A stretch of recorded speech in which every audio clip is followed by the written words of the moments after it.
Bab 291, Bertarung dengan Surga. Begitu dia selesai berbicara, pergelangan tangannya sedikit gemetar dan segera turun, matanya terpejam dengan lembut, dan senyuman di sudut mulutnya perlahan memudar. Ibarat orang yang lelah akhirnya bisa memejamkan mata dan tidur setelah melihat orang yang paling ingin dilihatnya. Qianying. Orang-orang di luar pintu terkejut saat melihat pemandangan ini. Guan Xiaozhen bergegas maju dengan putus asa sambil menangis. Qianying. Qianying. Jangan sentuh dia, berkata, tarik nyonya keluar. Setelah mengatakan itu, Lin Yu mengeluarkan jarum perak yang dibawanya dan memasukkannya ke titik Bai Hui di kepala Li Qianying. Kemudian dia mengeluarkan ponselnya dan menelepon Ye Qingmei, sambil berkata dengan segera, kakak senior, datanglah sekarang dan bawakan aku jarum perak naga dan Phoenix milikku. Oke, ketika Ye Qingmei di ujung telepon mendengar ini, dia tidak berani menunda sama sekali mengangkat telepon, dia mengambil jarum Lin Yu. Jarum perak naga dan Phoenix buru-buru pergi ke rumah Li. Tuan He, Qianying, apakah dia?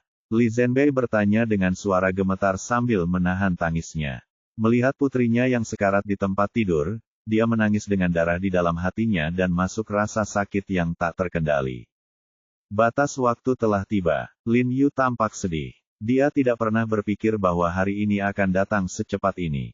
Tubuh Li Zhenbei tiba-tiba gemetar, dan penglihatannya menjadi gelap.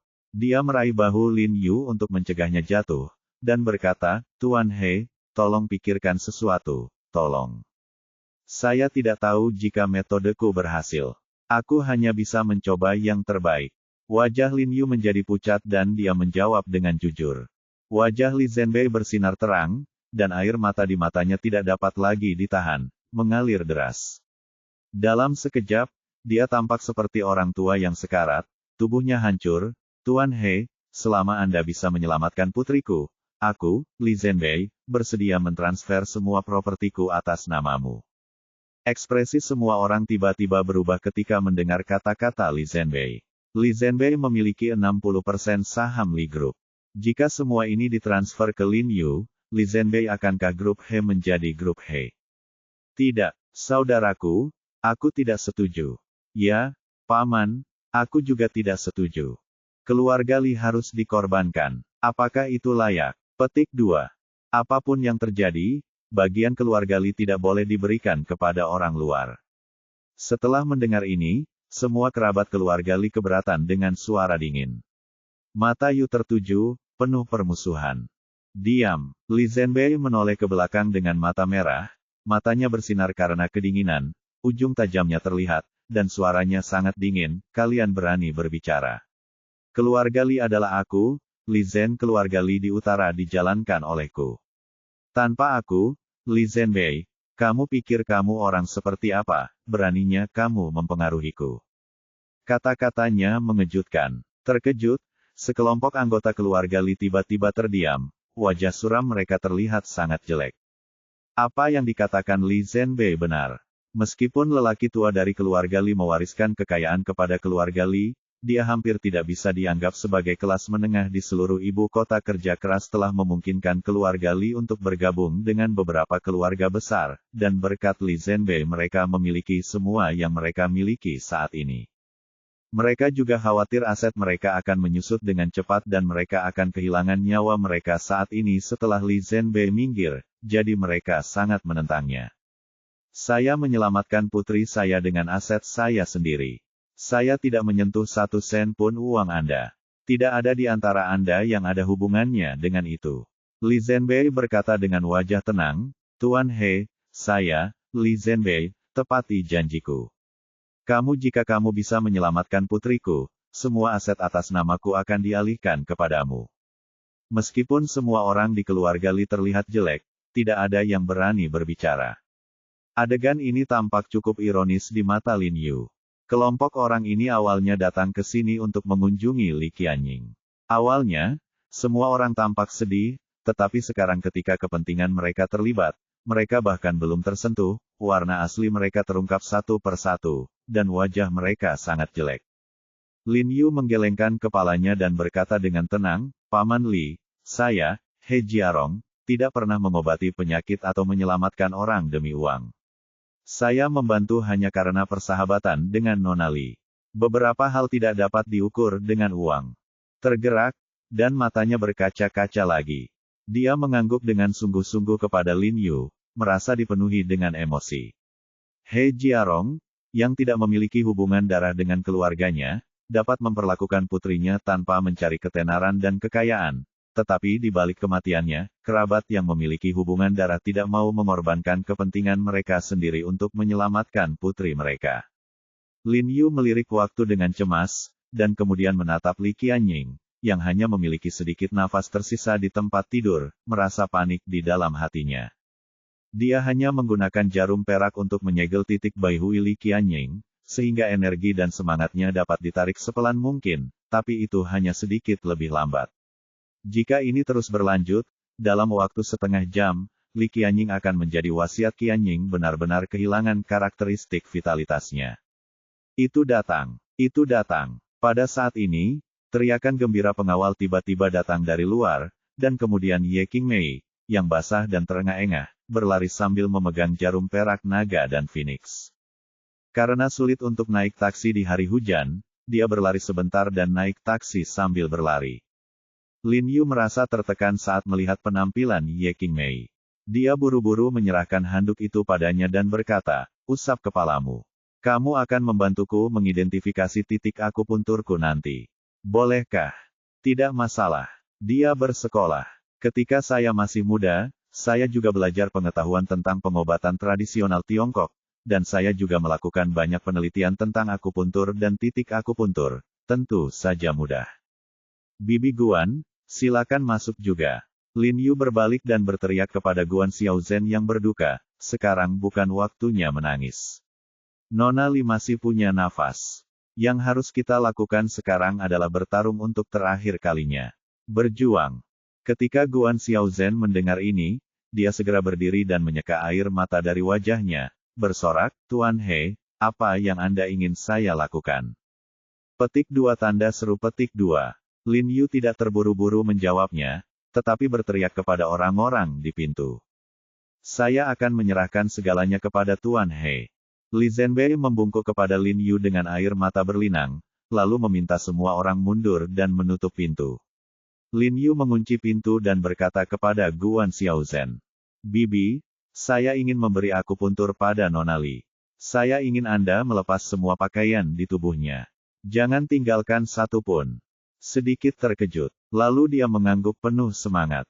Sekarang nyawa putrinya berada di ujung tanduk, bagaimana dia bisa peduli dengan hubungan antara pria dan wanita? Tanpa ragu, dia segera menyalakan AC, dan kemudian mulai melepas pakaian Li Qianying dengan bantuan Ye Qingmei. Saat ini, Lin Yu sudah berjalan ke lemari Li Qianying, menemukan syal sutra, melipatnya dengan lembut, menutupi matanya dan mengikatnya di belakang kepalanya. Guan Xiaozhen terkejut ketika dia melihat pemandangan ini, dan hatinya tergerak. Kata, "Pria, mungkin lebih cocok untuk digunakan pada Lin Yu seorang dokter dan Qianying adalah seorang pasien. Kamu tidak harus seperti ini." Lin Yu menggelengkan kepalanya dengan lembut dan berkata, "Identitas Nona Li tidak biasa. Tentu saja, saya harus lebih memperhatikan. Dengan bibi saya sebagai saksinya, saya dapat melakukan akupuntur dengan aman, perawan, tapi Li Qianying belum pernah menikah. Jika dia melihat tubuhnya, jika tersiar kabar, pasti akan menyebar ke seluruh ibu kota keluarga Li. Tapi bukankah ini akan mempengaruhi akupuntur?" Guan Xiaozhen bertanya dengan cemas. "Tidak masalah, selama kakak perempuan senior membantuku menunjukkan titik akupuntur dengan benar." Lin Yu mengangguk, tetapi tidak dapat dihindari bahwa aku akan bersentuhan dengan kulit Nona Li. Kuharap bibi tidak tersinggung. Mata Guan Xiaozhen memerah dan dia berkata dengan tergesa-gesa, "Tuan, apakah Anda tidak tersinggung dengan apa yang Anda katakan? Anda menyelamatkan putri saya, dan Anda setara dengan orang tua putri saya yang terlahir kembali." Lin Yu mengangguk, lalu berkata kepada Ye Qingmei dengan suara yang dalam, "Kakak senior, letakkan bantal di bawah kepala Nona Li menjauhlah dan biarkan dia berbaring. Aku akan memberinya akupuntur." Ye Qingmei setuju dan segera berjalan untuk membaringkan kepala Li Qianying sesuai dengan instruksi Lin Yu. Kemudian dia mengambil kotak jarum dan menyerahkannya kepada Lin Yu. Pergi ke bintang. Lin Yu mengeluarkan jarum perak, berteriak dengan suara yang dalam, dan mengulurkan tangan kirinya. Ye Qingmei dengan cepat mengambil jari telunjuk kirinya dan menekannya dengan akurat pada titik sangsing di dahi Li Qianying. Lin Yu memusatkan perhatiannya dan perlahan memasukkan jarum panjang ke dalam tubuhnya. Pada saat yang sama, kekuatan spiritual di tubuhnya perlahan mengalir ke tubuh Li Qianying bersama dengan jarum perak. Yintang, Tianding, Yunmen, Sidou, Zhangmen, kembalilah. Baik kiri dan kanan diperlukan. Setelah Lin Yu memanggil, Ye Qingmei mengambil tangannya lagi dan menekan titik akupuntur di sisi kiri dan kanan bagian atas Li Qianying, tubuh. Lin Yu mengikuti secara bergantian. Masukkan jarum perak. Biao Guan, Futu, Suehai. Diikuti oleh beberapa titik akupuntur di tubuh bagian bawah Li Qianying. Lin Yu masih memasukkan jarum secara perlahan, memutar ekor jarum setiap saat, yang menyegarkan seperti kekuatan spiritual. Set jarum yang ditusuk Lin Yu berjumlah total 77-49 jarum. Siapapun yang mahir dalam metafisika Zui akan terkejut. Jika Anda perhatikan dengan cermat, set jarum yang ditusuk Lin Yu ternyata adalah A kecil bagan bagua. Namun, saya khawatir sulit bagi siapapun untuk mengenali dari mana gambar bagua miliknya berasal, karena gambar bagua miliknya bukanlah bagua bawaan atau bagua yang didapat, melainkan Guizhang bagua. Yang disebut Guizhang adalah buku perubahan kuno yang dikenal sebagai Tiga Perubahan, bersama dengan Lianshan dan Zui. Gambar bagua Lin Yuza berasal dari buku ini. Alasan mengapa orang biasa tidak dapat mengenalinya adalah karena buku Guizhang ini hilang setelah dinasti Wei dan Jin dan tidak ada lagi di dunia. Dan Lin Yu, mengandalkan ingatan leluhurnya, ingin mengambil kesempatan dengan gosip Guizhang ini dan bersaing dengan Tuhan untuk hidupnya. Karena akupuntur kali ini bukan untuk mengobati penyakit, melainkan untuk menyembuhkan penyakit, maka dibutuhkan waktu yang lama. Setelah Lin Yu selesai menusuk jarum, dia terus menyentuh ujung setiap jarum perak, dan kekuatan spiritual di tubuhnya terus mengalir. Wajah pucat Li Qianying berangsur-angsur menjadi kemerahan, dan napasnya menjadi lebih teratur daripada napas tadi. Qianying. Guan Xiaozhen menangis saat melihat pemandangan ini, dan menutup mulutnya, bersemangat. Ye Qingmei sangat bersemangat ketika dia melihat adegan ini, dan suaranya bergetar karena kegembiraan. Jiarong, kulit Nona Li menjadi lebih baik dan lebih baik. Jelas, upaya terakhir Lin Yu memang berhasil memengaruhi. Mereka berdua begitu tenggelam dalam kegembiraan sehingga mereka bahkan tidak menyadari bahwa wajah Lin Yu pucat saat ini, dengan banyak keringat dingin jatuh dari dahinya, dan tubuhnya menggigil seperti daun-daun berguguran di dahan, angin dingin. Puff! Lin Yu merasakan sesak di dadanya. Dia tidak bisa menahannya lagi, dan seteguk besar darah keluar dari mulutnya dalam sekejap. Bab 292 tidak apa-apa tinggal di sana seumur hidup. Jiarong. Ekspresi Ye Qingmei tiba-tiba berubah saat dia melihat adegan ini, dan dia bergegas untuk mendukung Lin Yu. Tuan He, wajah Guan Xiaozhen juga berubah drastis. Dia buru-buru datang dan membantu Ye Qingmei mengangkat Lin Yu. Carikan aku bangku. Kaki Lin Yu sedikit gemetar, dan dia berjuang untuk berdiri. Ye Qingmei dengan cepat membawakan kursi untuk Lin Yu, membantu Lin Yu duduk di kursi, menyeka darah dari sudut mulutnya dengan handuk, dan berkata dengan prihatin, bagaimana kalau aku mengirimmu pergi? Aku baik-baik saja. Lin Yu He menggelengkan kepalanya, suaranya tidak keras, tetapi wajahnya tegas, dan dia terus memutar jarum perak dengan tangannya tanpa jeda untuk memastikan kekuatan spiritualnya berlanjut. Jiarong, bisakah kamu bertahan? Ye Qingmei menggelengkan kepala dan bibirnya dengan penuh semangat. Melihat Lin Yu seperti ini, dia merasa patah hati dan sangat berharap Lin Yu akan berhenti. Meskipun dia tidak berharap Li Qianying akan bangun, dia tidak bisa membiarkan Lin Yu mempertaruhkan nyawanya, bukan? Tuan He, aku. Guan Xiaozhen begitu tersentuh hingga dia menangis ketika melihat Lin Yu seperti ini, mengetahui bahwa Lin Yu menukar nyawanya sendiri dengan nyawa Li Qianying. Bibi, aku tidak. Lin Yu tidak bisa berkata apa-apa. Kata, benda, terakhir terlalu lemah untuk didengar. Dia tahu bahwa meskipun dia tidak dapat melihatnya, karena wajah Li Qianying menjadi merah, itu berarti metodenya berhasil. Meskipun dia menderita luka dalam karena kehilangan kekuatan spiritual dalam jumlah besar, hal itu tidak mengancam nyawanya. Jika dia berhenti saat ini, Li Qianying akan mati. Mata Guan Xiaozhen bengkak karena menangis, dan dia membuang tasbihnya ke samping. Dia tidak lagi harus percaya pada Buddha ini, karena bukankah Buddha sudah duduk di depannya. Buddha memotong daging untuk memberi makan elang, sementara Lin Yu menukar nyawanya dengan nyawanya. Dan dia berbicara tentang menjadi, berbelas kasih, setiap hari. Tetapi dia setuju untuk menukar nyawa lebih dari selusin anak demi kelahiran kembali putrinya. Lin Yu dengan belak-belakan berteriak bahwa nasib putrinya tidak dapat dijelaskan, tetapi pada saat terakhir dia memberikannya hidup untuknya. Selamatkan, bahkan jika saya percaya pada Buddha selama sisa hidup saya tidak akan mampu bertahan dalam hidupnya. Seiring berjalannya waktu, rona merah di wajah Li Qianying menjadi semakin tebal. Tubuhnya yang cantik, dari lehernya yang bulat hingga dadanya yang menjulang tinggi, hingga perut bagian bawahnya yang kencang, dan kemudian hingga betisnya yang mulus, semuanya memerah buah persik matang, segar dan empuk. Bulu matanya bergetar, tubuhnya bergerak sedikit, lalu perlahan dia membuka matanya dengan gedebuk. Bangun, bangun! Melihat Li Qianying membuka matanya, Ye Qingmei segera berseru, menunjukkan bahwa Lin Yu bisa berhenti. Guan Xiaozhen sangat terkejut hingga dia tiba-tiba berlutut di depan Li Qianying. Tangannya yang gemetar tergantung di wajah Li Qianying, ingin menyentuhnya tetapi tidak berani menyentuhnya.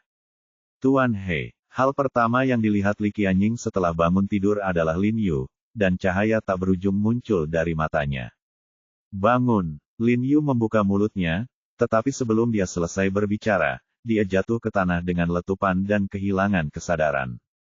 Ketika dia bangun lagi, dia sedang berbaring di tempat tidur empuk yang besar, dikelilingi oleh orang-orang, termasuk Li Zhenbei, Guan Xiaozhen, Ye Qingmei, dan Li Qianying. Li Qianying, yang terbaring sekarat di tempat tidur, telah berdiri lagi. Tuan He, Anda sudah bangun. Sekelompok orang terkejut saat melihat Lin Yu membuka matanya. Li Qianying, khususnya, sangat bersemangat sehingga dia mengerutkan bibirnya erat-erat. Matanya yang berair sudah penuh dengan air mata, jantungnya berdebar kencang, dan rasa terima kasihnya kepada Lin Yu tidak dapat diungkapkan dengan kata-kata.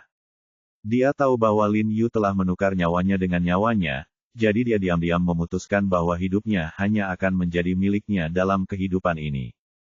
Ketika Lin Yu melihat Li Qianying telah bangun, wajahnya bersinar dan dia merasakan kepuasan yang tak terlukiskan. Dia memegang tempat tidur dengan kedua tangan dan hendak duduk. Tiba-tiba sebuah suara tua dan berat terdengar di telinganya, berbaringlah. Lin Yu berbalik dan menemukan bahwa Tuan Dou sedang duduk di sebelahnya, menundukkan kepala dan menulis sesuatu. Tuan Dou, Anda di sini. Lin Yu tersenyum, suaranya masih sedikit lemah.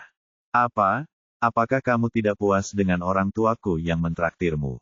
Tuan Dou bercanda sambil menyerahkan resep yang dia tulis kepada Li Zhenbei. Kirimkan seseorang untuk membelikannya 2 pasang obat, jangan pergi kemanapun, pergi saja ayo, kembali ke Sengtang untuk menangkapnya.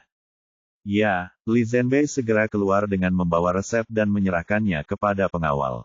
Orang lain menggunakan energinya untuk mengendalikan jarum, tetapi kamu menggunakan hidupmu untuk mengendalikan jarum. Ini pertama kalinya aku melihat lelaki tua itu. Tuan Dou menghela nafas panjang, menatap Lin Yu dengan kemarahan dan rasa hormat di matanya. Ketika Guan Xiaozhen dan yang lainnya mendengar ini, mereka juga menundukkan kepala dan menghela nafas sedikit, dengan ekspresi terima kasih di wajah mereka. Aku baik-baik saja, aku akan pulih. Lin Yu tersenyum. Selama Li Qianying bisa bangun, semuanya akan sia-sia baginya. Tidak apa-apa jika Anda mengatakan tidak apa-apa. Saya seorang dokter sekarang. Tuan Dou berkata dengan wajah datar, dengarkan saya, Anda tidak diperbolehkan bangun dari tempat tidur dalam waktu 2 hari, dan Anda harus tetap di rumah keluarga Li selama 2 hari ini. Kamu membantu keluarga Li mereka kamu menyelamatkan seorang gadis, dan keluarga Li harus menjagamu dengan baik. Hahaha. Begitu dia selesai berbicara, semua orang tertawa, dengan hal yang tak terlukiskan kepuasan dan kebahagiaan dalam senyuman mereka. Tuan Dou membuat diagnosis yang baik. Lin Yu sekarang kehilangan energi dan darah, tidak dapat melihat angin, dan perlu istirahat. Dia harus menghindari aktivitas berlebihan dalam 2 hari terakhir. Tuan He, apa yang dikatakan Tuan Dou benar. Anda menyelamatkan putri saya, dan keluarga Li kami harus melayani Anda. Jika Anda meminta saya untuk mengatakan, apalagi 2 hari, Anda dapat tinggal di sini selama sisa hidup Anda. Li Zhenbei haha berkata sambil tertawa. Jelas, dia tidak tahu bahwa Lin Yu sudah menikah. Kata-kata ini juga memiliki arti. Setelah periode kontak ini, dia sangat mengagumi Lin Yu. Pemuda ini harus mampu, dan dia harus bermoral, pasti akan menjadi aset besar di masa depan. Jika kita bisa merekrut Lin Yu sebagai menantu keluarga Li, itu akan menjadi berkah besar bagi keluarga Li. Lagi pula, bagaimana mungkin dia tidak bisa melihat pikiran kecil putrinya? Ayah, apa yang kamu bicarakan? Li Qianying tersipu malu, sedikit kekecewaan muncul di matanya, dan menarik ayahnya, Tuan He punya istri. Tiba-tiba, menatap putrinya dengan heran, dan kemudian berkata dengan malu, Tuan He, maaf, saya bercanda. Tidak masalah, melirik ke arah Ye Qingmei, yang terlihat sama malunya. Setelah pengawal kembali setelah mengambil obat dan pengasuh selesai memasaknya, Tuan Dou melihat Lin Yu meminum obat dengan matanya sendiri sebelum dia berdiri dan pergi. Jiarong, kalau begitu aku akan kembali dulu. Ye Qingmei berkata, beristirahatlah di sini selama 2 hari. Aku akan memberitahu Jiang Yan. Lin Yu mengangguk ringan dan tidak menolak, pergi tetap di sini hanya dalam 2 hari, dan dia masih perlu memberi Li Qianjue suntikan lagi. Setelah semua orang pergi, Li Qianying buru-buru datang dengan selimut merah muda dan bertanya, apakah dingin? Bolehkah saya membantu Anda menutupinya? Lin Yu tidak bisa menahan senyum ketika dia melihat warna selimutnya, dan menggelengkan kepalanya dengan lembut. Kalau begitu, apakah kamu ingin minum air? Li Qianying meletakkan selimutnya dan bertanya. Aku tidak haus. Petik 2. Apakah kamu ingin makan buah? Haruskah aku mengupas apel untukmu? Aku tidak nafsu makan. Kalau begitu biarkan aku membuatkanmu bubur. Titik. Lin Yu tersenyum. Sambil menggelengkan kepalanya, Nona Li, kamu tidak perlu bersikap sopan padaku. Itu tidak akan berhasil. Kamu menyelamatkan hidupku, jadi tentu saja aku harus melayanimu sepenuh hatiku. Li Qianying menggelengkan kepalanya dengan lembut dan berkata dengan keras kepala. Dia merasakan kesedihan yang tak terlukiskan di hatinya. Tidak peduli seberapa keras dia berusaha, itu hanya akan berlangsung selama 2 hari. Betapa dia berharap periode ini bisa terjadi seumur hidup. Lin Yu tampak sedih ketika mendengar kata-katanya, dan ragu-ragu untuk berbicara. Tuan He, bagaimana perasaan Anda? Apakah ruangannya lebih kecil? Bagaimana kalau saya mengubahnya ke yang lebih besar untuk Anda? Li Zhenbei masuk dan bertanya sambil tersenyum. Tidak perlu, Paman Li. Lin Yu menggelengkan kepalanya dan berkata dengan sungguh-sungguh, saya harus menjelaskan sesuatu kepada Anda. Meskipun saya menyelamatkan Nona Li, saya tidak benar-benar menguraikan takdirnya. Singkatnya, saya hanya memperpanjang hidupnya. Ekspresi Li Zhenbei sedikit berubah dan dia terdiam. Li Qianying juga terkejut, tapi dia masih tersenyum, menggelengkan kepalanya dan berkata, tidak masalah, aku akan puas jika aku bisa hidup lebih lama. Paman Li, kamu tidak perlu khawatir, sekarang saya telah menemukan seseorang yang dapat membantu adapun metode Nona Li dalam memperpanjang hidupnya, selama saya membantunya dengan akupuntur dari waktu ke waktu, hidupnya dapat berlanjut selamanya selesaikanlah. Lin Yu percaya bahwa sejak ini, saya sudah menemukan jalannya, selama saya lebih memikirkannya, saya pasti bisa memecahkan nasib ini. Ketika saatnya tiba, saya tidak akan menjadi seperti orang lain sebelumnya dan tidak akan ada orang lain setelahnya. Sungguh, terima kasih banyak, Tuan He.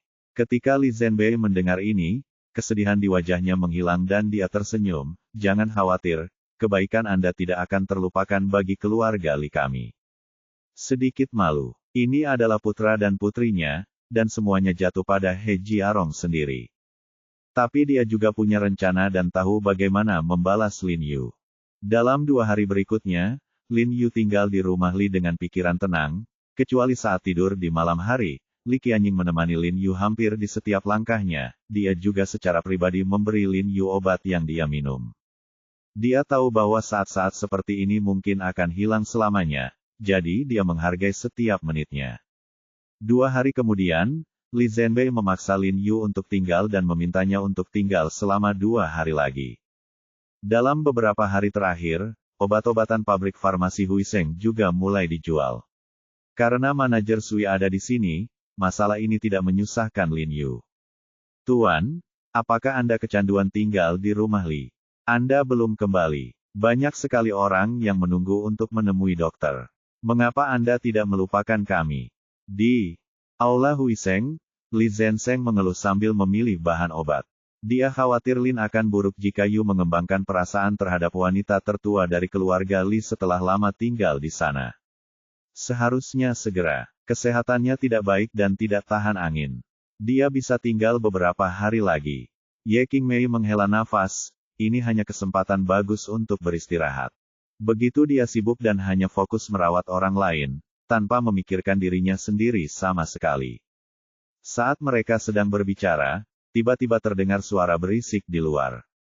Semuanya, datang dan lihat, datang dan lihat.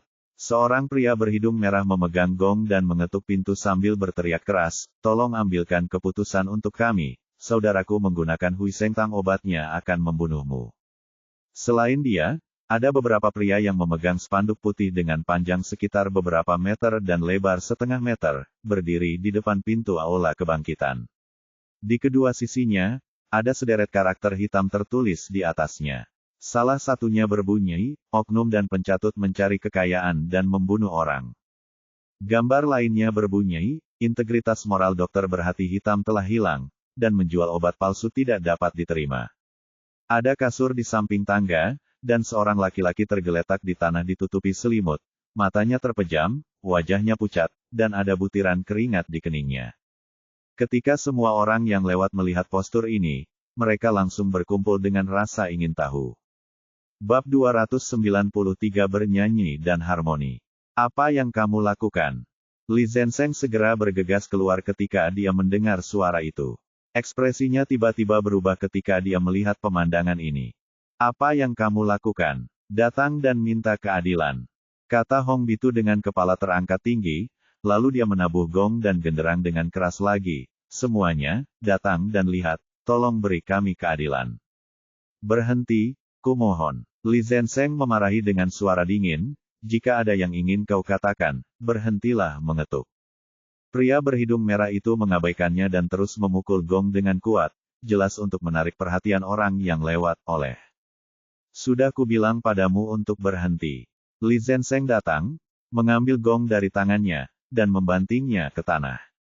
Kamu berani menghancurkan gongku. Pria berhidung merah itu mendorong Li Zhensheng dengan keras, tetapi Li Zhensheng terlalu besar, jadi dia tidak mendorong sama sekali. Dia berkata dengan marah, bagaimana? Apakah kamu Huiseng Hall mengerti itu salah? Itu salah. Mengapa kami salah? Dalam benak Anda, saya belum mengambilkan obat apapun untuk Anda, kan? Dari mana datangnya, menjual obat palsu, di spanduk Anda? Mengikuti Lin Yu begitu lama, dan dia juga belajar. Dia menjadi lebih tabah dan memutuskan untuk mencari tahu situasinya terlebih dahulu dan mencari tahu siapa yang menghasut orang-orang ini. Jika sebelumnya, dia akan menghajar para gangster ini dengan 3 pukulan dan 2 tendangan. Ya, saya belum pernah datang ke tempat Anda untuk mengambil obat, tetapi saya telah membeli obat dari pabrik farmasi Anda. Hong Bitu mengangkat kepalanya dan meninggikan suaranya, karena takut orang yang melihatnya tidak akan mendengarnya. Obat-obatan dari pabrik farmasi. Obat-obatan dari pabrik farmasi Huiseng kami. Li Zhensheng mengerutkan kening, cukup terkejut. Meskipun dia tidak tahu banyak tentang pabrik farmasi Huiseng, dia tahu bahwa obat-obatan yang diproduksi oleh pabrik farmasi semuanya dikembangkan oleh Lin Yu sendiri. Ya, Bagaimana mungkin ada yang salah dengan obat yang dikembangkan sendiri oleh Lin Yu? Ya, akui saja. Hong Bitu mencibir, lalu mengeluarkan salep, memukul Li Zenseng dengan keras, dan berteriak dengan dingin, mari kita lihat apakah itu diproduksi oleh pabrik farmasi Anda. Tapi dia masih menahannya dan membungkuk untuk mengambil salep dari tanah.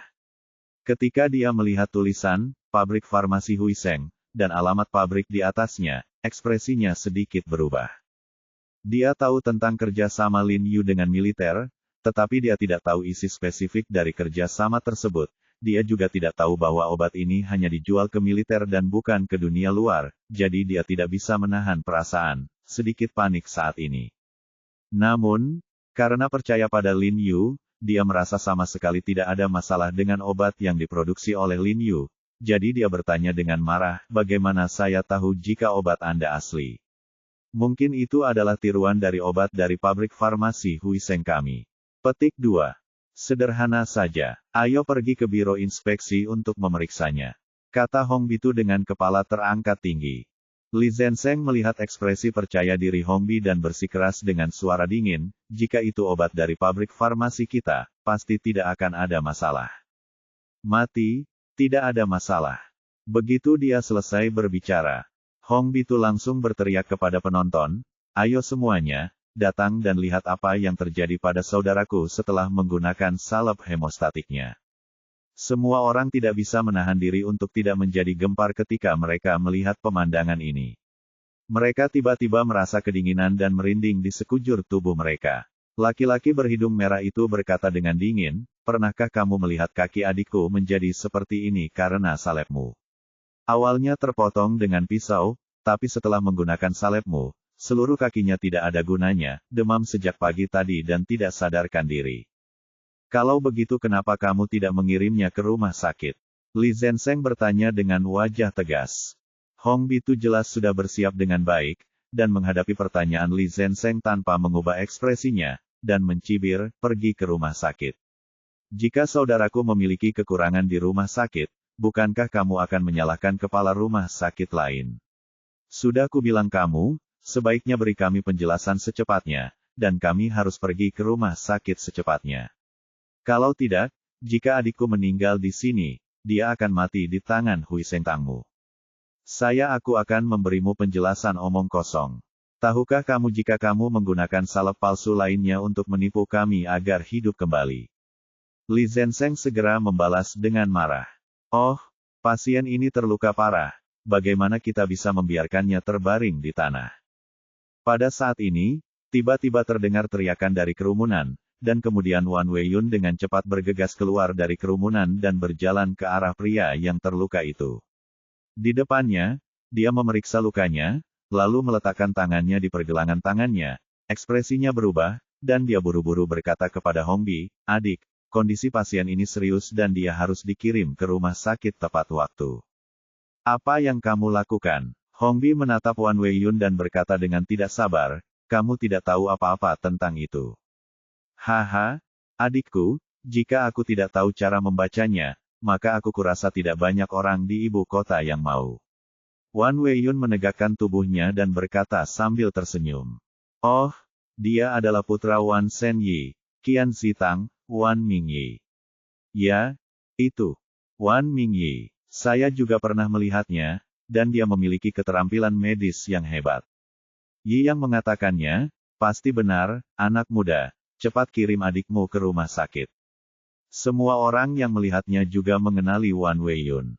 Bagaimanapun, tempat ini dulunya adalah kantor pusat Qian Zitang. Untuk membedakan Wan Weiyun dari Wan Siling, mereka secara khusus memanggil Wan Weiyun Wan Mingyi. Ah, kamu adalah dokter terkenal dari Qian Zitang. Pria berhidung merah itu tiba-tiba terkejut, berpura-pura sangat terkejut, lalu berkata dengan suara gemetar, tapi dokter terkenal dari Qian Zitang, aku masih menginginkan keadilan saudaraku. Aku belum memintanya kembali. Huiseng Tang ini telah bertindak seperti bajingan dan menolak mengakuinya. Petik 2. Adikku, bisakah kamu menunjukkan obat yang digunakan kakakmu? Biarkan saya memeriksanya untuk Anda.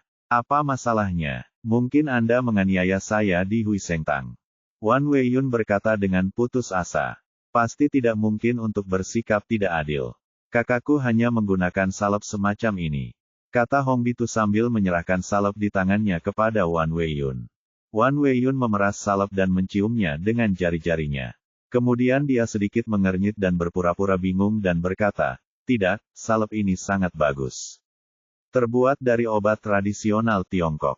Tidak ada yang salah dengan itu." "Tidak mungkin, tolong lihat lebih dekat." Ekspresi Hong Bi berubah, dan dia tiba-tiba menjadi cemas. Li Zenseng sedikit bingung saat melihat adegan ini. Saat pertama kali melihat Wan Weiyun, dia mengira Wan Weiyun lah yang berkolusi dengan si hidung merah untuk menimbulkan masalah. Benar-benar tidak masalah. Wan Weiyun berkata sambil tersenyum. Tiba-tiba wajahnya berubah, seolah dia teringat sesuatu, dan dia buru-buru berkata, "Oh, begitu, salep ini mengandung obat Cina beraroma yang baik untuk penderita perawakan khusus.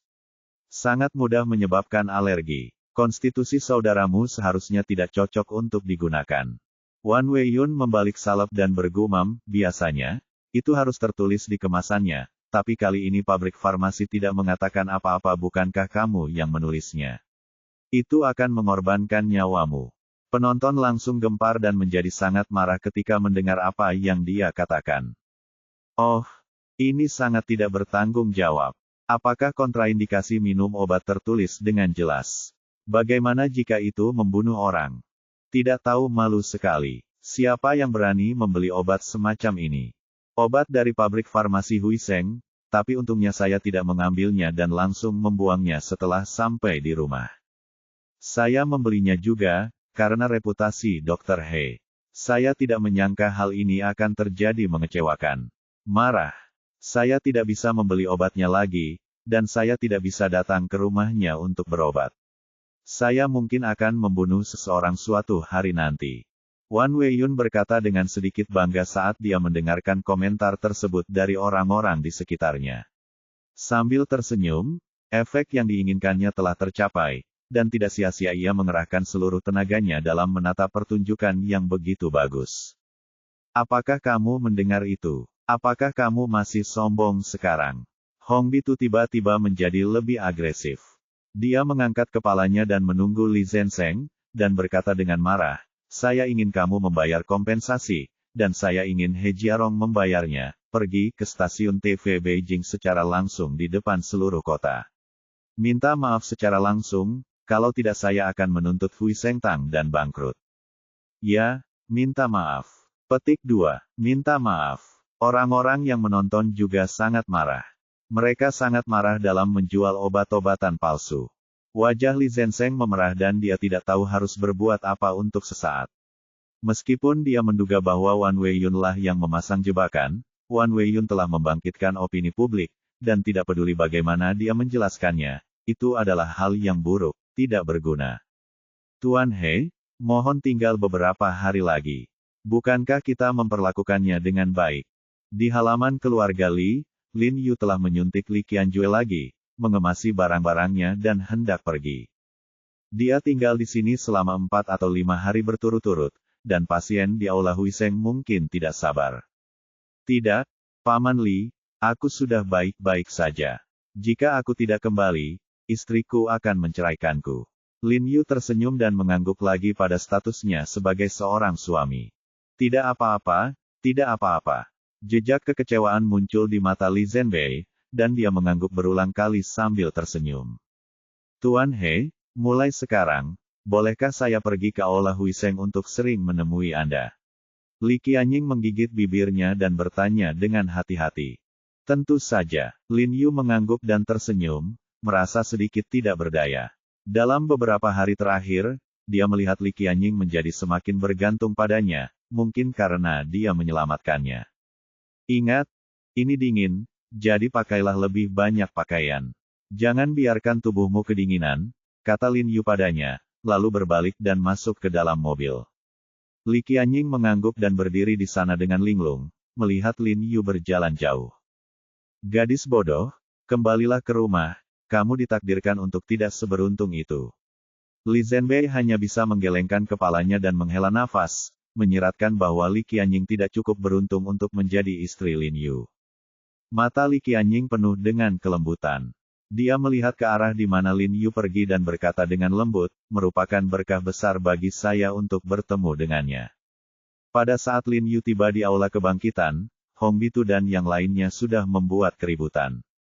Dia berteman, dan penonton juga terharu secara emosional olehnya. Apa yang kamu lakukan? Lin Yu berteriak dengan marah ketika dia melihat adegan ini, dan diam-diam menarik napas. Sekelompok orang terkejut ketika mendengarnya. Setelah melihat Lin Yu, mereka segera menjadi tenang. Tuan, Anda kembali. Li Zenseng sangat gembira saat melihat ekspresi Lin Yu di punggungnya, seolah-olah dia telah melihat sedotan penyelamat. Dia bergegas dan menangis karena kegembiraan rumah. Jika kamu tidak kembali, rumahmu akan dibongkar. He Jiarong, kamu akhirnya kembali. Saya pikir kamu pengecut dan kamu sangat takut sehingga kamu bersembunyi. Hong Bi menatap Lin Yu dengan kepalanya terangkat, penuh emosi. Apa yang terjadi? Lin Yu menatapnya dengan dingin dan bertanya pada Li Zenseng. Li Zenseng segera melaporkan situasinya kepada Lin Yu. Lin Yu mencibir setelah mendengar ini, melirik ke arah Wan Weiyun di belakang Hong Bitu, dan segera mengerti apa yang sedang terjadi. Dia menyipitkan matanya dan bertanya pada Hong Bitu sambil tersenyum, apakah saudaramu karena dia menggunakan penghilang hemostasis dari pabrik farmasi Huiseng kami? Apakah karena obat bekas luka? Benar, kata Hong Bitu dingin. Bisakah kamu menunjukkannya padaku? Lin Yu tersenyum dan mengulurkan tangannya. Hong Bitu segera melemparkan salep tersebut dan berkata dengan dingin, lihat sendiri apakah itu dari pabrik farmasi Anda. Saya akan lihat bagaimana Anda menjelaskannya. Lin Yu mengambilnya dan melihat bahwa itu memang diproduksi oleh pabrik farmasi miliknya. Dia mengangkat alisnya. Dia memandang Wan Weiyun dan Hong Bitu seolah-olah mereka idiot dan memintanya untuk mengatakan yang sebenarnya. Apakah kedua orang idiot ini tidak tahu bahwa obat ini sama sekali tidak ada di pasaran? Bab 294 menolak penangkapan. Lin Yu tidak terburu-buru untuk berbicara. Dia memeras sedikit salep, memutarnya di antara jari-jarinya, dan menciumnya untuk memastikan bahwa salep tersebut asli dan diproduksi di pabriknya sendiri. Tapi bengkel produksi salep ini dijaga oleh tentara khusus, dan karyawannya digeledah sebelum dan sesudah pulang kerja. Bagaimana bisa salep ini kabur keluar pabrik, dan yang lebih aneh lagi malah sampai ke tangan Wan Weiyun? Bagaimana? Saya dari pabrik farmasi Anda, kan? Anda tidak punya apa-apa untuk dikatakan sekarang, kan? Kata Hong Nose agresif, dengan wajah penuh kebanggaan. Di mana kamu membeli obat ini? Lin Yu bertanya ragu-ragu tanpa memaparkannya secara langsung. Jangan tanya aku membelinya dari mana. Pokoknya akui saja obat ini dari keluargamu. Itu memang milik keluarga kita. Apakah Anda meminta saya untuk membayar kompensasi atau meminta saya tampil di TV untuk meminta maaf? Saya setuju, tetapi Anda harus memberitahu saya dari mana salep ini berasal terlebih dahulu.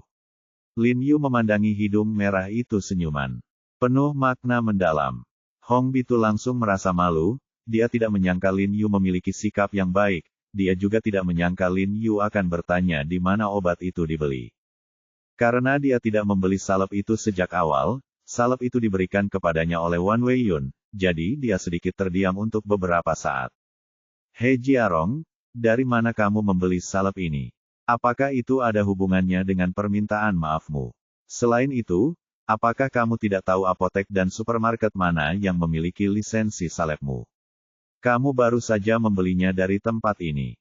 Weiyun melihat hidung merah itu dan tidak bisa menjelaskan alasannya, jadi dia segera melangkah maju untuk membantu menyelamatkan situasi. Ya, Hong Bitu mengangguk penuh semangat.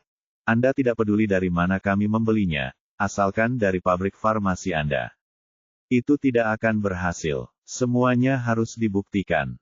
Dan berkata, sudah kubilang, aku bisa menyetujui semua permintaanmu, tapi kamu harus menunjukkan tanda terima pembelian salep untuk membuktikan bahwa kamu membelinya. Aku tidak bisa menemukan tanda terimanya. Berkata dengan dingin. Tidak apa-apa jika kamu tidak dapat menemukannya. Kamu bisa memberitahuku di apotek mana kamu membelinya, dan kita bisa memeriksa catatan pembeliannya.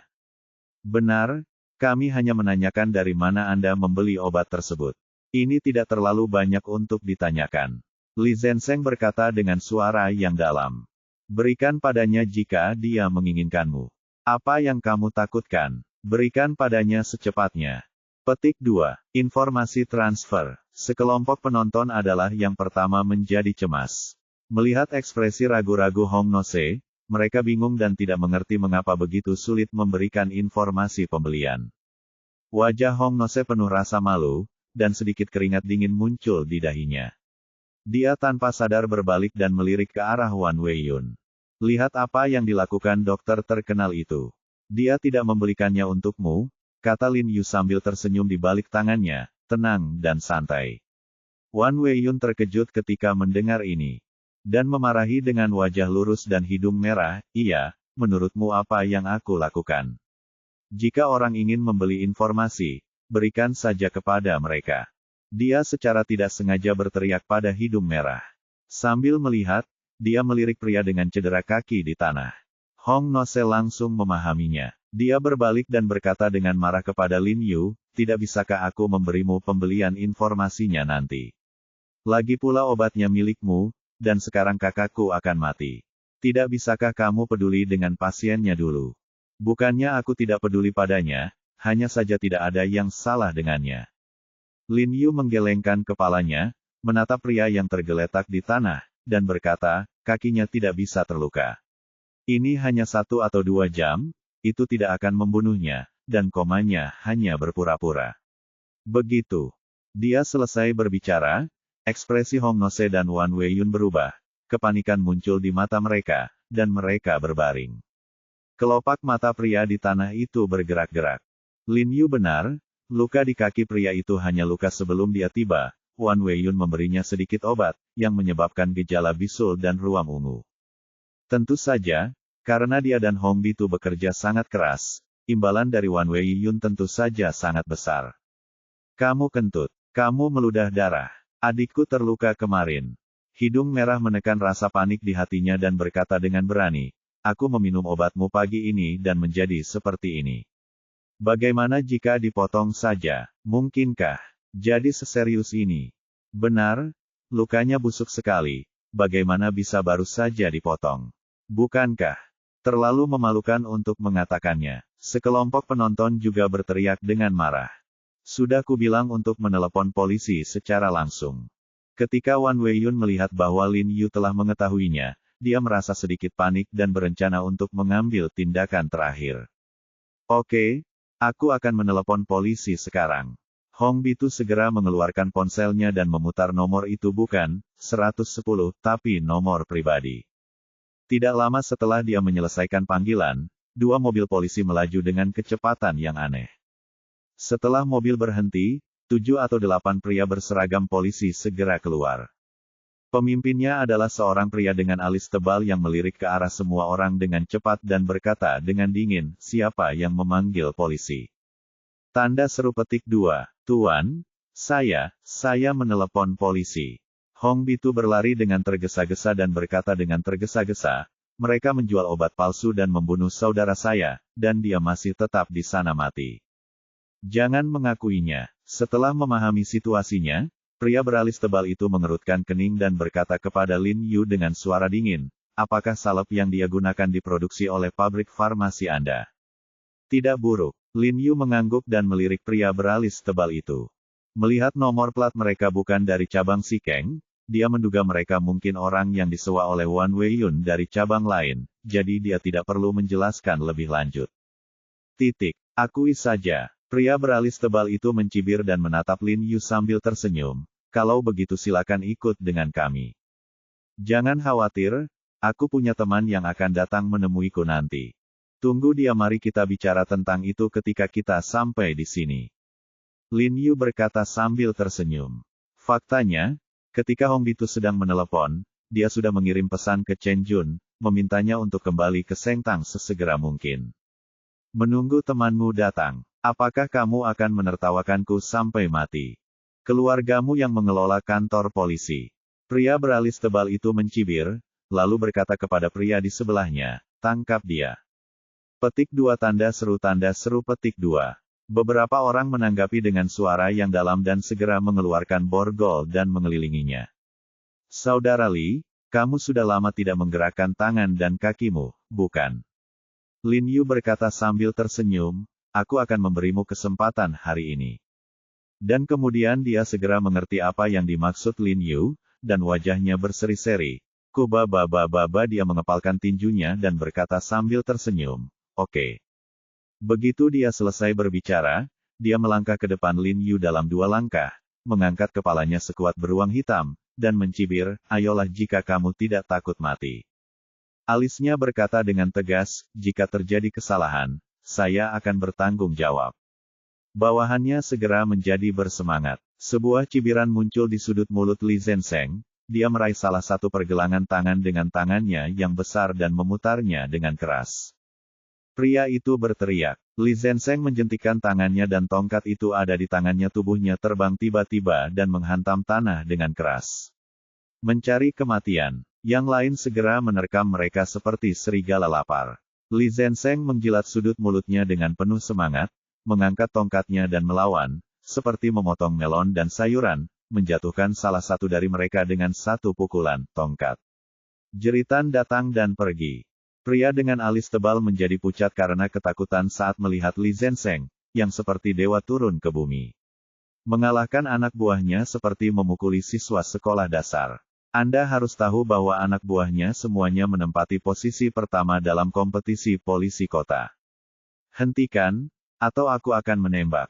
Pria beralis tebal itu melihat sekelompok anak buahnya terjatuh dalam sekejap mata, dan tubuhnya tidak bisa menahan gemetar, menyalakan pengaman, dan segera menggunakan moncong pistol hitam. Li Zenseng mencibir, dan tubuhnya yang tampak besar tiba-tiba melompat keluar dengan kecepatan tinggi, dan bergegas menuju pria beralis tebal itu dalam sekejap mata.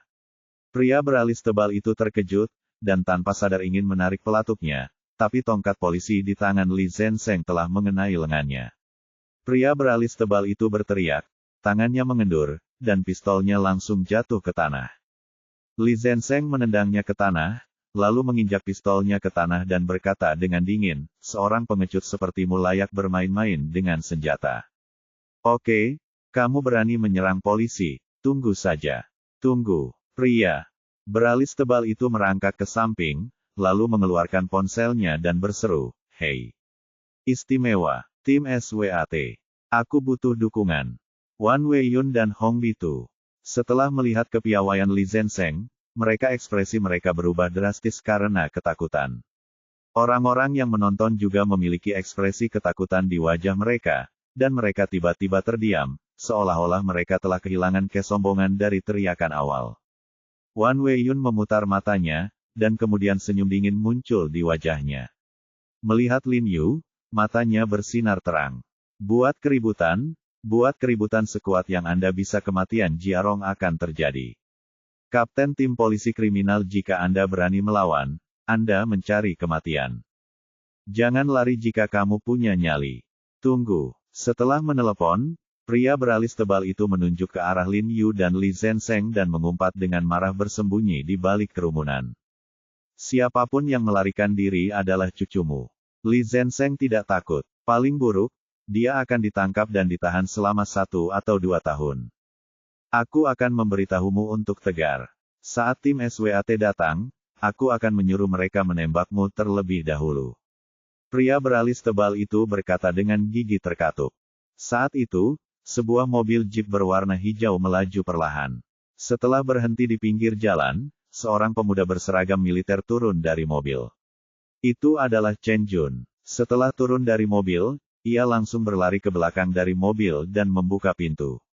Seorang pria berpakaian kasual abu-abu keluar dari mobil, membawa 2 kotak suplemen di tangannya, dan menyerahkannya kepada Chen Jun. Lu Shaojing. Lin Yu terkejut saat melihat ekspresi Lu Shaojing di punggungnya.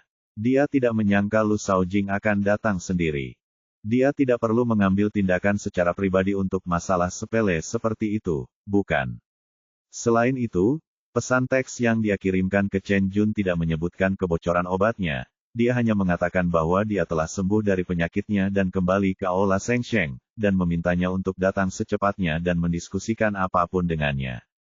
Lu Lin Yu tampak bersemangat dan hendak menyapa, tapi Lu Shaojing segera melambaikan tangannya dan menyela, seolah dia tidak ingin mengungkapkan identitasnya, lagi pula, ada begitu banyak orang di sekitar. Lin Yu juga langsung bereaksi, tersenyum cepat, lalu berkata, Tuan Lu, saya tidak menyangka Anda akan datang juga. Bukankah saya mendengar bahwa Anda sakit, jadi saya datang ke sini untuk melihatnya. Lu Shaojing berkata sambil tersenyum, dia tidak melakukan apapun di sore hari, dan ingin datang mengunjungi Lin Yu, tetapi dia tidak menyangka Lin Yu akan mengumpulkan begitu banyak orang di sini. Tuan He, apakah di sini sangat ramai? Apa yang terjadi? Lu Shaojing melirik kedua spanduk yang ditarik pria itu di sekitar kaki yang ditutupi selimut yang tergeletak di tangga, mengetahui bahwa sesuatu mungkin telah terjadi di Hui Sengtang kecelakaan medis. Tampaknya situasinya begitu serius sehingga bahkan polisi pun disiagakan. Oke, He Jiarong, apakah bala bantuan sudah tiba? Biar ku beritahu, polisi kita sedang menangani kasus ini dan tidak ada yang berhak ikut campur. Pria beralis tebal itu melihat seragam militer di Chen Jun dan langsung marah. He Jiarong mengira dia telah melakukan kesalahan. Apakah efektif jika hanya satu orang dari tentara yang datang? Dia benar-benar tidak meremehkan seorang kapten dan pensiunan orang tua. Bab 295 katakan padanya siapa aku. Polisi kecil, jangan salah paham. Meskipun saya teman Tuan He, jika dia melakukan sesuatu, saya tidak akan pernah mengganggu apa yang harus Anda lakukan. Lu Shaojing buru-buru menjelaskan kepadanya. Dia selalu membedakan antara masalah publik dan pribadi. Jika Lin Yu meninggal karena kecelakaan medis, dia tidak akan pernah menutupinya. Senang mengetahuinya. Kamu cukup murah hati. Kata-kata sopan Lu Shaojing semakin menambah kesombongan pria beralis tebal itu. Kenapa kamu berbicara? Wajah Chen Jun tiba-tiba menjadi gelap ketika dia mendengar kata-kata ini, dan dia menatap pria beralis tebal itu. Seorang kapten polisi kriminal kecil berani berbicara seperti ini kepada pemimpin mereka. Chen Jun, lupakan saja. Mereka sedang menangani kasus ini, jangan ganggu mereka. Lu Shaojing mengulurkan tangan untuk menghentikannya, lalu menoleh ke Lin Yu dan meminta maaf, Tuan He, maaf, ini merepotkan saya untuk melakukannya, ikut campur dalam urusanmu. Tuan Lu, kamu mungkin harus ikut campur dalam masalah ini. Lin Yu tersenyum tak berdaya.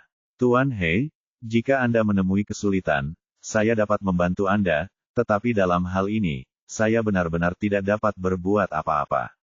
Lu Shaojing menggelengkan kepalanya meminta maaf, dan tanpa sadar melirik pria yang terbaring di tanah dengan luka kaki, mengira itu masalah pribadi Lin Yu. Senang mengetahuinya, pria beralis tebal itu mendengus dingin. Lin Yu tidak menjelaskan banyak hal, dan bertanya kepada pria beralis tebal itu, Petugas, izinkan saya bertanya, mengapa Anda menangkap saya? Mengapa Anda menjual obat-obatan palsu dan memperlakukan orang seperti ini? Saya tidak akan menangkap Anda. Tangkap siapa? Kata pria beralis tebal itu dengan dingin. Apakah ini obatnya? Lin Yu mengambil salep hemostatik dan penghilang bekas luka di tangannya dan mengocoknya. Bukankah aku baru saja mengatakan bahwa salep hemostatik milikmu ini hampir membunuh saudaraku? Hidung merah berkata dengan dingin, tidak sabar, kamu baru saja mengakui bahwa salep ini diproduksi olehmu. Kenapa? Kamu ingin menyangkalnya sekarang. Sebelum Lin Yu dapat berbicara, ekspresi Lu Shaojing dan Chen Jun tiba-tiba berubah ketika mereka melihat salep di tangan Lin Yu. Tuan He, tunjukkan salepnya. Lu Shaojing berjalan cepat dengan wajah tenang, langkahnya sangat rapi dan bebas. Lin Yu tersenyum dan langsung menyerahkan salep itu. Itulah mengapa aku bilang kamu harus turun tangan. Lu Shaojing mengambilnya dan menyadari bahwa itu adalah salep yang khusus disediakan oleh pasukan mereka memindai salepnya. Hong Bitu meliriknya dan berkata dengan suara yang dalam, maksudmu, kakakmu menggunakan salep ini untuk mengobati kakinya seperti ini. Ya, ini obat dari pabrik farmasi Huiseng mereka. Bitu mengangkat kepalanya tinggi-tinggi, berkata dengan percaya diri. Kalau begitu izinkan aku bertanya padamu, di mana kamu membeli salep ini? Lu Shaojing terus bertanya dengan dingin. Hong Bi sedikit terkejut. Mengapa orang tua ini menanyakan pertanyaan yang sama seperti Lin Yu? Izinkan saya bertanya, dari mana Anda mendapatkan salep ini? Lu Shaojing bertanya dengan dingin lagi. Saya membelinya, di mana lagi saya bisa mendapatkannya? Hongbi memutar matanya dan berkata dengan tidak sabar. Di mana kamu membelinya? Lu Shaojing terus bertanya. Apotek. Apotek yang mana? Aduh, Pak Tua, apakah ada yang salah dengan otakmu? Dari mana aku membelinya? Itu bukan urusanmu.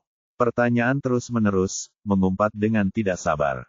Jaga kebersihan mulutmu. Wajah Chen Jun menjadi gelap, dia bergegas ke depan dan menendang Hong Nose ke tanah. Beraninya kamu memukul seseorang. Pria beralis tebal itu tampak garang dan berteriak dengan marah. Aku akan memukulmu, apa yang terjadi? Li Zenseng tiba-tiba melangkah, mengepalkan tinjunya, dan pria beralis tebal itu gemetar dan mundur selangkah karena ketakutan. Pemimpin kami menanyakan sesuatu padamu, beritahu aku. Chen Jun menunjuk pria berhidung merah itu dan memarahinya dengan dingin. Wajah Lu Shaojing pucat dan dia tidak menghentikannya dengan cara apapun. Ketika Hongbi melihat postur ini, dia segera melepaskan Lai dan berteriak dengan keras, "Oh, saya memukul seseorang, saya memukul seseorang. Seorang tentara sedang memukul seseorang." Petik 2 tanda tanya. Petik 2. Wan Weiyun segera berdiri dan berkata dengan dingin, "Percaya atau tidak, saya akan menuntutmu di markas militer." Pencuri. Apa maksudmu? Wan Weiyun mengerutkan kening dan bertanya. Sejujurnya, salep ini dipasok khusus oleh tentara kami dan diproses oleh pabrik farmasi Huiseng untuk kami. Salep ini sama sekali tidak dijual kepada orang luar. Lu Shaojing menghancurkan salep di tangannya ke Hong Bitu dan berkata dengan tegas, dan salep ini adalah formulanya yang sangat berharga. Ini bukan lagi sekedar pencurian perbekalan militer, tapi dugaan pencurian rahasia militer. Bahkan jika aku membunuhmu di tempat, itu tidak akan berlebihan. Dia selesai berbicara, Chen Jun segera mengeluarkan pistol dari pinggangnya. Pistol itu terisi dengan sekali klik, dan dia segera mengarahkan moncongnya ke Hong Nose. Ah! Hidung merah berseru ketakutan, tubuhnya gemetar, wajahnya menjadi pucat. Dia berlutut sambil pop, dan bersujud ke tanah sambil menangis. Tuan, saya salah. Saya salah. Mohon maafkan saya kali ini, tolong. Melihat situasi yang tidak baik, orang-orang yang memegang spanduk menjatuhkan spanduk dan melarikan diri.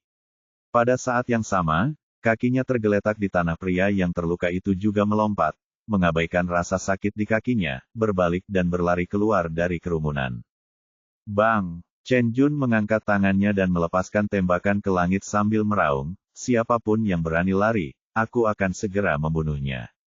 Beberapa orang itu begitu ketakutan hingga kaki mereka melunak dan jatuh ke tanah dengan bunyi gedebuk. Kemudian tanpa mengucapkan sepatah kata pun, mereka berguling.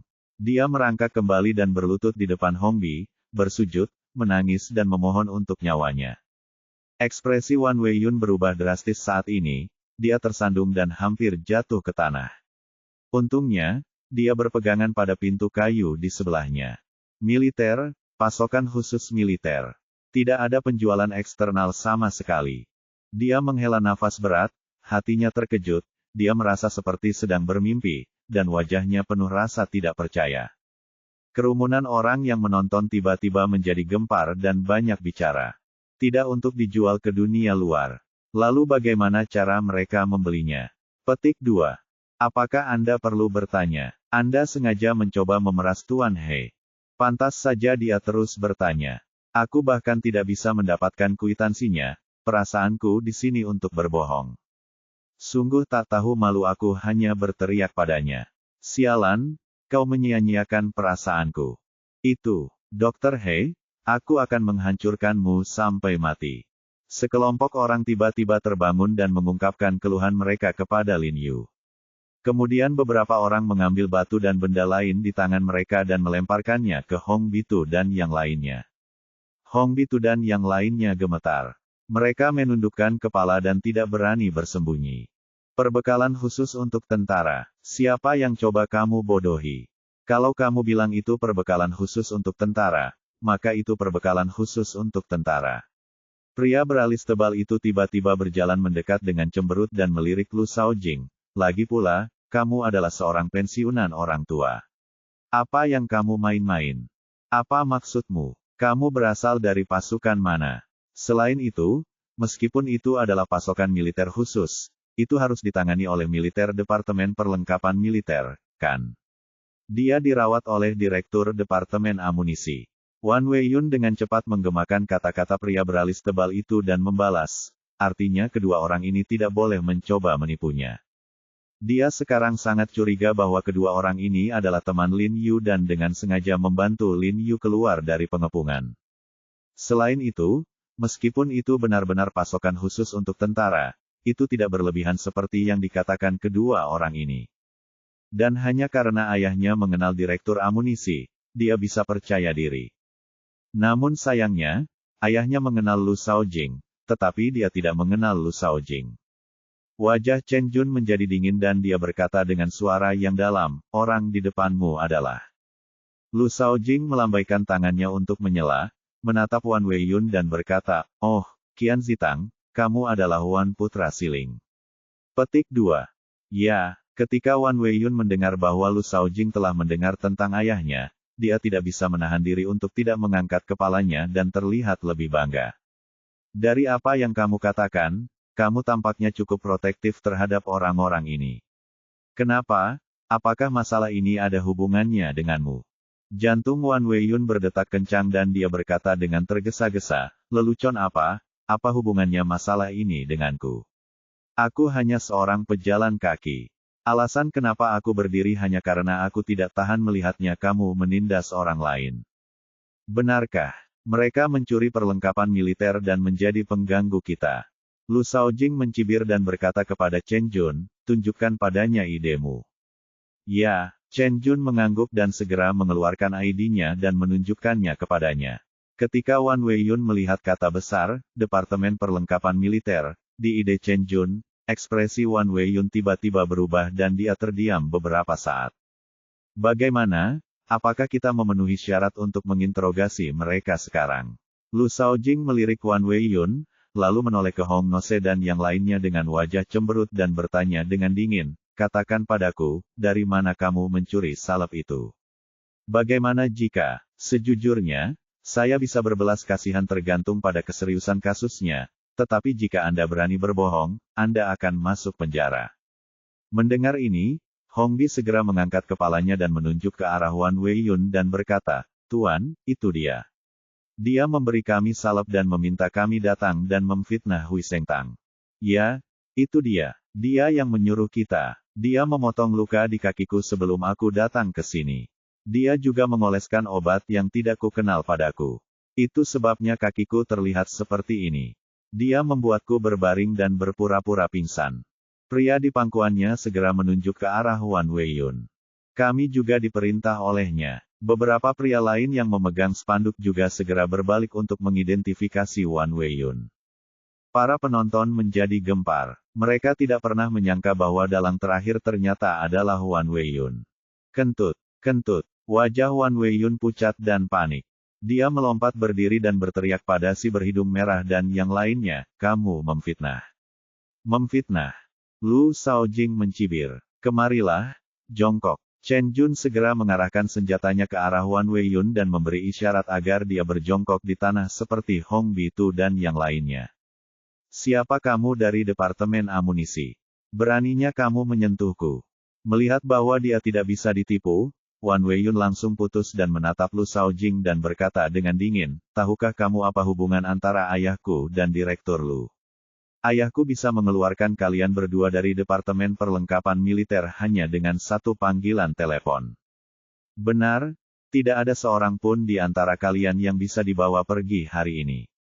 Pria beralis tebal itu merasa percaya diri saat melihat itu kendaraan tim SWAT mendekat perlahan di kejauhan. Dia mengambil banyak uang dari Wan Weiyun, jadi tentu saja dia harus melakukan sesuatu dengan baik untuk orang lain. Terlebih lagi, keluarga Wan memiliki latar belakang, jadi dia tidak perlu takut.